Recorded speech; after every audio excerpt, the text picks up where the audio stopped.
Здравейте! Започвам моя влог от бензиностанцията. Пътуваме за Турция. Адски много ми се спи. Не знам... Ами не се ли усещаш, ще стане тъмно? Ето. Почваме с скандалите. Даже мисля това няма да го изрязвам. Си пия кафенцето тогава? Да. Адски съм притеснена.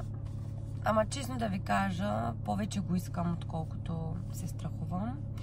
Много ми се спи. Вчера празнувахме рождения ден на Йордан. И почти не съм спала, може би 2-3 часа. Цял ден съм с бебето. В момента е 1 без 15. Показва ни, че около 6 часа ще бъдем в Турция.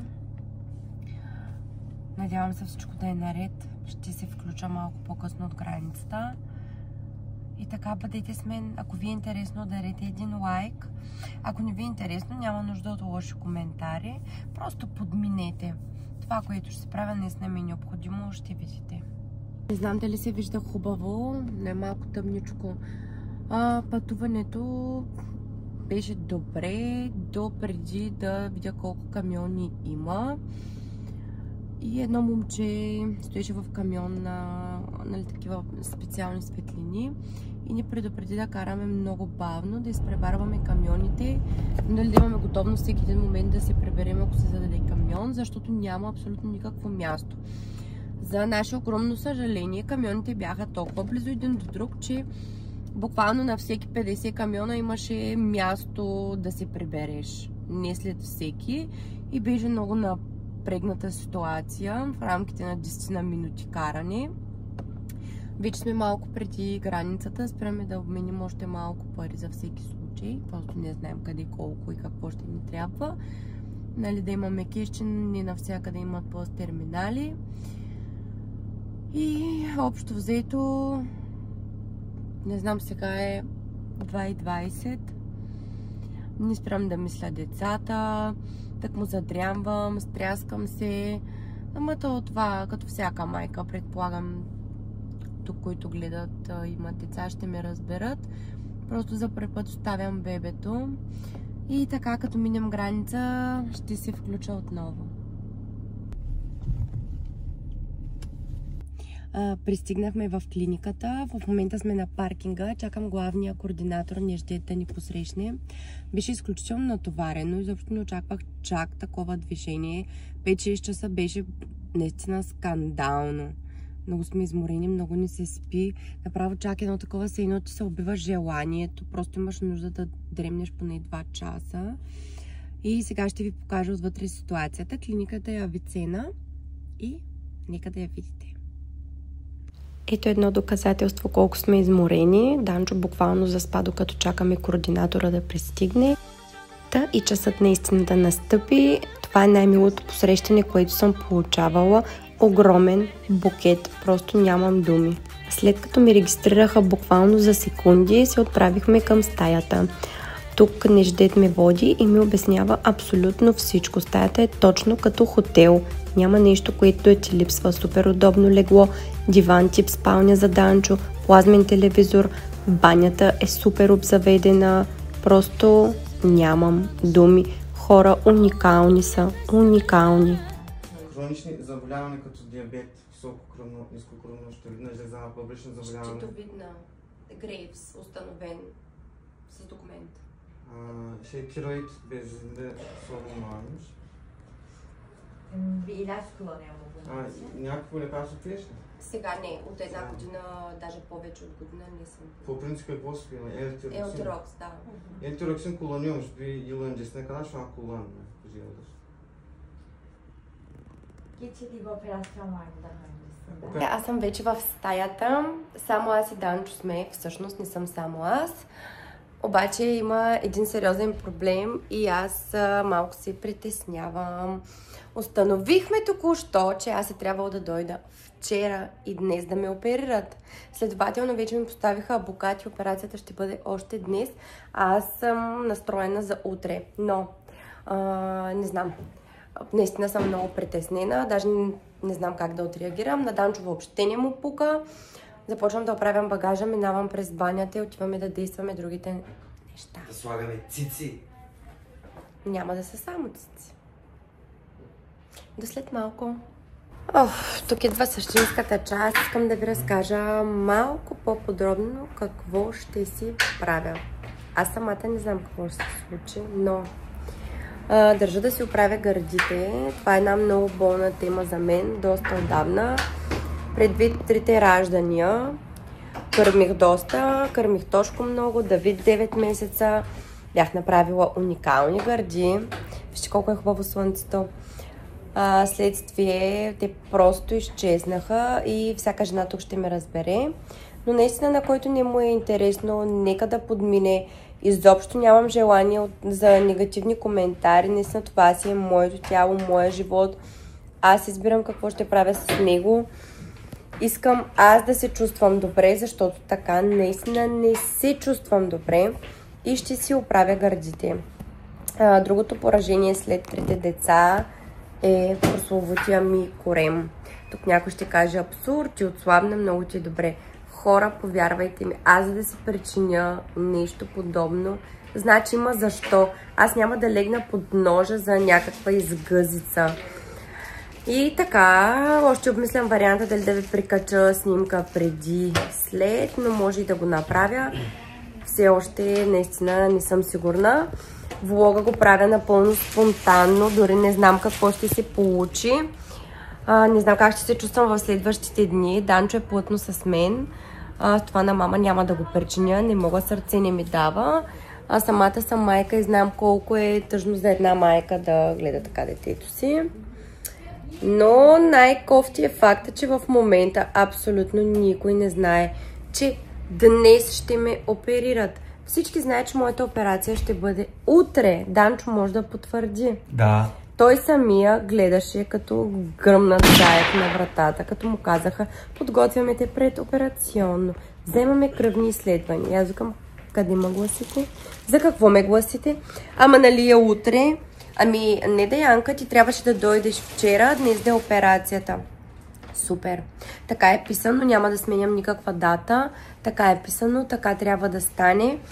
Да стискайте палци, всичко да е наред. Сега отивам на ехограф и на още доста неща ми изброиха. След пълни кръвни изследвания минахме рентгенова снимка, ехография, абсолютно всичко необходимо. Не сме чакали абсолютно никъде. Реално аз си влизах преди всички, докторите ме викаха. Изключително любезно обслужване. Няма нищо общо с обслужването в България. Както виждате, обстановката, всичко е като хотел. Айде, пак съм аз. Чакам да дойде часа за операция. Малко съм притеснена, защото се появиха непредвидени ситуации. Имаха съмнения за херния. Ходих на ехографи, на една камара неща, но нямаше. И операцията ще се осъществи, няма да има нужда от друга. Много ми се спи, хора, едва му гледам. Толкова изморена не съм се чувствала, не знам от кога, въпреки 3-те деца. Не знам дали ще мога да ви се включа веднага след операцията. Ще помоля Данчо да направи някой видео, защото наистина искам да ви обясня абсолютно всичко. Абсолютно всичко. От идване, координати, телефони, настаняване, храна, за да сте наясно наистина, болка, абсолютно всичко. Ако ви интересува нещо, пишете в коментари. Сега си чакам часа, който е след малко и ще се видим отново. Тук ми поставиха една система и докато чакам системата, искам да ви покажа нещо, което в България не го слагат. Това са специални чорапи. Първоначално си мислех да не ми е студено, но бяха супер стегнати и попитах за какво са. Реално те са, за да не допускат някой тромб да се отдели. Така ми го обясниха, да не ви подведе, да съм разбрала правилно. Не знам Данчо дали е отекчен или просто не му се чака. Тук ми дадоха една чанта с импланти, за да преценя какъв размер би бил подходящ. Идея си нямам. Толкова много се чудихме какво да бъде, да се доверих на докторката. Вземат ме към операционната, но дават успокоително и нищо не Да се върни с хубави цици. Здравейте! Вчера мина операцията. Доста ми се спи днес, тъй като хемоглобина ми е много нисък и ми сложиха една банка кръв. Относно болката, изобщо не ме боли, което е много странно. Усещам така лека тежест на гърдите и на корема. Подръпване, но абсолютно нищо не ме боли. Днес реално е ден първи от операцията. Вчера не съм снимала, понеже доста така ме държеше опойката. Много ми се спеше, но към 12 часа, ако не се лъжа, през нощта ме вдигнаха за разходка. Дадоха ми малко супа и вода. И общо заето наистина е много добре. Не знам, единственият проблем в момента е, че много ми се спи. По-късно ще се включа отново, но като за ден първи за операция корем и гърди, смятам, че положението е много добре. Реално аз направих абдоминопластика, отделно ми смукаха мазнините отстрани. Даже влизат на преглед, така че ще се включа отново. Часа в момента е 10 турско, 9 българско време. Вечер е. Абсолютно никакви болки нямам. Медикаментите, които тук ми дават, са доста силни. Очаквах много да ме боли, да е по-зле от секцио, но бих казала, че е по-добре. Нямам търпение да ме махнат дренажите и катетъра, но виждат, че спят доста повече и още не смеят да го махнат, тъй като хемоглобина ми беше много нисък. Наложи се да ми сложат банка кръв плюс плазма. Отделно още една банка кръвна плазма. Една идея, сега съм по-добре. Ще видим как е хемоглобина утре. Днес ми се случи нещо много странно. Както стоях, носа ми се запуши адски много. Изпаднах в паника, че не мога да дишам. Буквално отне 30-40 минути, докато се оправя. Те си помислиха, че съм настинала и се разболявам. Но беше нещо моментно. Никой не може да каже какво точно се е случило. Комбинацията от операции на корем и гърди, абдоминопластика и импланти. Наистина очаквах да е по-болезнена, но сравнително добре. Абсолютно поносимо, спя си по цял ден. Наистина нямам никакви проблеми. Данчо си е много добре. Той си за постоянно на заведения. Гледа си филмчета, хапва си. Нямам търпение утре от други ден и аз да изляза. Но вече ще видим какво ще кажат докторите. Ако имате някакви въпроси, пишете долу в коментар. Ще отговоря на абсолютно всичко. Но клиниката, която избрах, Авицена, мога да ви кажа, че наистина съм без думи. Уникално отношение. Много млади кадри има тук. Супер. Много така си гледат работата. Вече не им е писнало. Нали, не са на по 50-60 години да не им се занимава. Напротив, много са мотивирани. Влизат през 5 минути, чистят. Храната е много вкусна. Буквално ме гледат като писано яйце. Предполагам, че за днес няма да се включвам повече. Мисля да поспя и утре сутринта ще ви кажа как е положението. Ден втори. В момента е 12 часа на обяд, но ние спахме доста и такова отношение наистина не съм виждала никъде, защото в България влизат с гръм и трясък, светват лампите, будят ти, бият ти инжекции, а тук влязоха сутринта супер тихо, видяха, че спим, оставиха закуската, взеха ми съвсем леко, без да светват лампите кръв и затвориха. Преди малко станахме и обяда дойде. Всичко е много вкусно. Имат много сладка вода. Вижте я тук в такава пластмасова чашка. Общо взето всичко е много добре. Аз наистина съм очарована. Но най-вече от отношението. Влизат през 5 минути и ме питат как съм. Имам ли нужда от нещо. Да почистят. Всеки ден ми сменят чаршафите. нямам никакви забележки. Относно моето състояние, днес се чувствам още по-добре, като изключим, нали, умората. Съвсем леко подръпване изпитвам тук в тази част. Все още не са ми махнали дренажите, само катетъра, но ще ги махнат. Просто е хубаво да се изчисти всичко. Та за сега е това. После ще се включа отново. Днес е ден 3. Часа в момента е 10:20. Идваха малко по-рано днес. По най-тихия начин взеха кръв. Оставиха ми антибиотик и другите необходими неща. Оставиха ме да се донаспя. Оставиха също по най-тихия начин закуска за мен и за Данчо. Данчо не я хапва, той ходи в кафето, но аз си я хапвам, вкусно е. Днес обаче мисля да сляза и аз до кафето, защото се чувствам доста по-добре, ходя доста по-добре. Като изключим, нали, че кръста ме боли, но аз по принцип си имам болки в кръста, но днес мисля да изляза навън. Те ми казват, че е хубаво да се движа, да излизам и да пия много вода. Та днес мисля да намаля спането, понеже много обичам и да спя и вкъщи ми липсва съня. Тук доста се отспах. Та днес излизам. По-късно ще се включа пак да ви покажа. Сега да събуждам Данчо и да ходим на кафе. Ето го. Къде спи отзад? Той си е буквално на почивка, на него много добре му се отразява. Нямам търпение да си измия косата, но като приключим с тези другите неща. Храната, която осигурят, е изключително вкусна, а айрянчетата ми бяха любими. Хляба е много мек и е много вкусно. И от ден 4 отново сме на кафето. Его моя любим. Винаги с мен плътно, не ме е оставила за секунда. Добре да оставиш, ма за секунди ходи да си хапва тук на хубавите ресторанти, защото не обича да яде в болници. Но определено днес се чувствам перфектно. Казаха, че в понеделник ме изписват, днес е събота.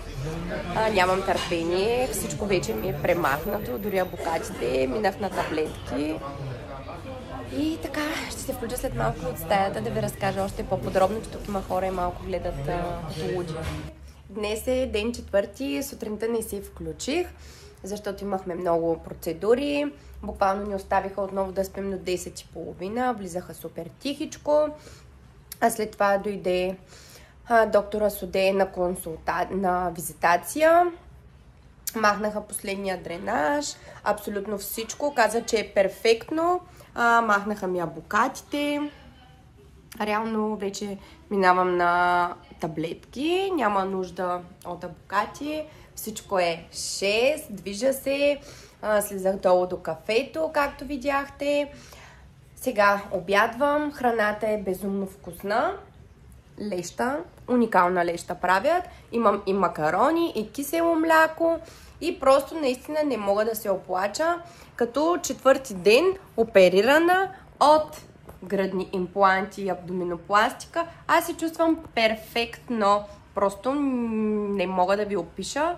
Очаквах положението да е критично. Да, косата ми е много зле. Все още не мога да се окъпя, за жалост. Казаха след понеделник. Понеделник ме изписват. Данчо няма търпение да си приберем. Нали, Данчо? Да. Да. Даже вече не му се говори. Той не обича болници, както вече ви казах. Но това е положението. Щом ме обича и иска да съм красива, трябва да преживее всичко с мен. Нали така? Да, ако имате въпроси, пишете в коментари. Няма как да ви покажа резултата. Все още имам отток. 335 кубика сложиха. Аз си мислех, че са 375, но са 335. Малко по-подробно ще ви обясня по-нататък във влога. Надявам се да се получи един хубав влог. Просто е много разпокъсан и предвид това, че предните дни бях на супер много медикаменти, надявам се да съм ви полезна. Ден 5. Косата ми вече е покъртителна и Данчо ще ми помогне да я измия. Значи тук ще бъде голямо приключение, убедена съм. Вече съм без катетри, без дренажи, без абокати, минах на таблетки. Чувствам се прекрасно, нямам търпение утре да ме изпишат. Днес е неделя.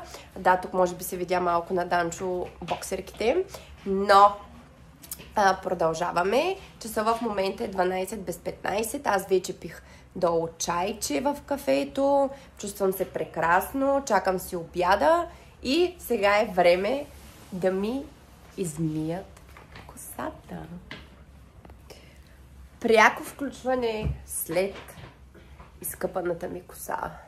Да, вида ми не е много цветущ, но стилист Капанов се справи, що годе добре. За жалост наводнихме банята, защото от външната страна няма сифон. Сигурно ще искат да ме убият. Чакам да си покаже някой да ги помоля да попият водата. Не можахме да сложим маска, но пак е по-добре от 5-дневната мизерия на главата ми. Малко да се приведа във вид. И така, надявам се да ви е полезен моя влог, особено с къпането на косата. Просто ако имате придружител, помолете го да ви изкъпе. Това е най-милият екип, който съм срещала. Бяха неотлъчно с мен и ми превеждаха абсолютно всичко. И тръгваме си най-сетне към България. 10 часа е. Нямам търпение да се видят децата, хора. Уникално. И нека трафика започне сега. Нямам търпение да си видя дечицата. Нямам. Много ми липсват. Данчо вече е на штрек. Тук карат като обезумели. Мотори отляво, отдясно. Така че, който идва от България, давам съвет. Самолет. Правят ви трансфер към клиниката. И не си причинявате тази лудост. Защото ние пътувахме около 9 часа. Супер натоварено, а със самолета за 1 час си тук. Правят ти трансфер. Нямаш абсолютно никакъв ангажимент. Но ще знаем за друг път. Така поне вие ще знаете. Нали, Данчо? Да, всичко е ток. Нямах време да ви снимам много неща от днешния ден от изписването, но общо взето минах контролни прегледи, чисто документации и ме изписаха. Нямаше кой знае какво. Надявам се влогът ми да е бил полезен за вас. Ако имате нужда от нещо, пишете ми или от съдействие. Аз вече ви показах телефонните номера на координатора, с който аз кореспондирах. Да, това беше от мен.